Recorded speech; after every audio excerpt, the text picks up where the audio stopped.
The fewer guns we have in the world, the better it is for mankind. They are as determined as ever. Mr. Chairman, small arms and light weapons are truly weapons of mass destruction. The United Nations conspiring with the majority of its members to do what they've already done to their own citizens. Deny you your firearm freedom. In New York, right here in our own shores, we've got a Trojan horse. They want to set U.S. firearms policy. They want to take the decision away from the U.S. electorate and undermine our Constitution.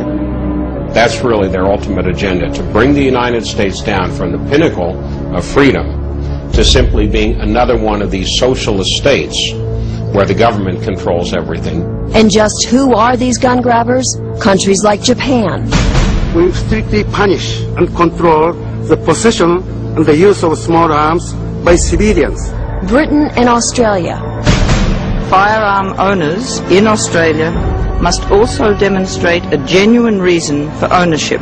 The Netherlands. It's my firm conviction that the illicit trade cannot be tackled without involving the legal arms trade. And Canada, led by its former Minister of Justice, Alan Rock. Registration is the cornerstone of the entire strategy. Alan Rock is now Canada's voice at the United Nations. His anti-gun agenda is now front and center at the world stage. That's scary. Scary because the United Nations continues to get away with what it does best. It's a stealth operation. Secretly scheming behind closed doors to outlaw your guns. We must not wait until 2006. Accountable to no one. People don't get elected to the UN. And that's the really scary thing. How the hell do you get rid of a UN bureaucrat? These are the biggest human rights violators in the world, and they're trying to tell people in the United States that we shouldn't have certain civil liberties. But the UN is not pushing its agenda alone.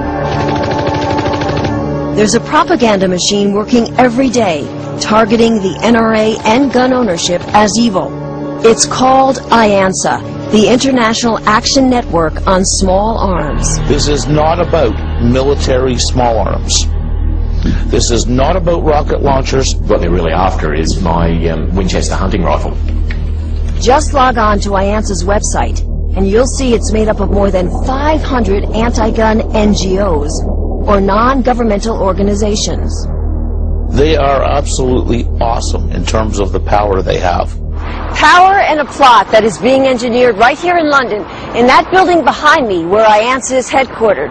Imagine, nearly 230 years after the American Revolution, there are still forces at work here on British soil, determined to trample on your freedoms.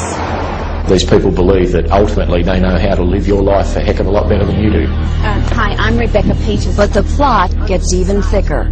The woman who heads up IANSA, Rebecca Peters, led the gun ban movement in Australia. It's time for tough gun laws. Gun owners forced to surrender their firearms to the saw blade, scrap heap, and blast furnace. Now Rebecca Peters is determined to do the same to American gun owners. We phoned Ms. Peters here at her office and also emailed her requesting an interview, but she never called us back.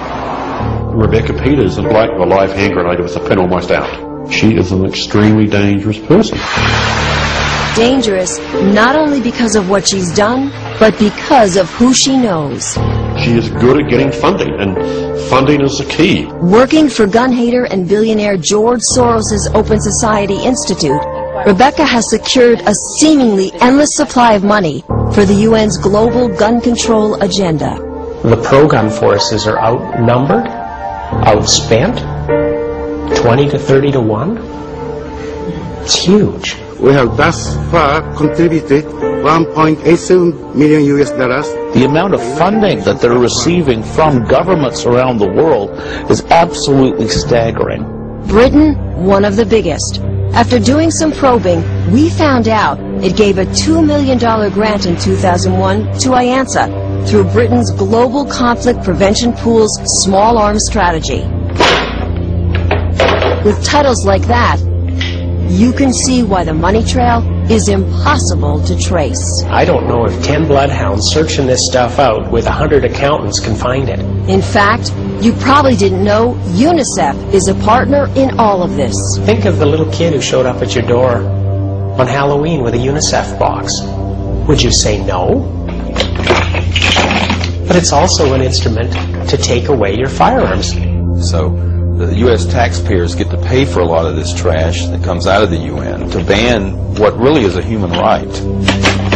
But UN supporters like Amnesty International don't see it that way.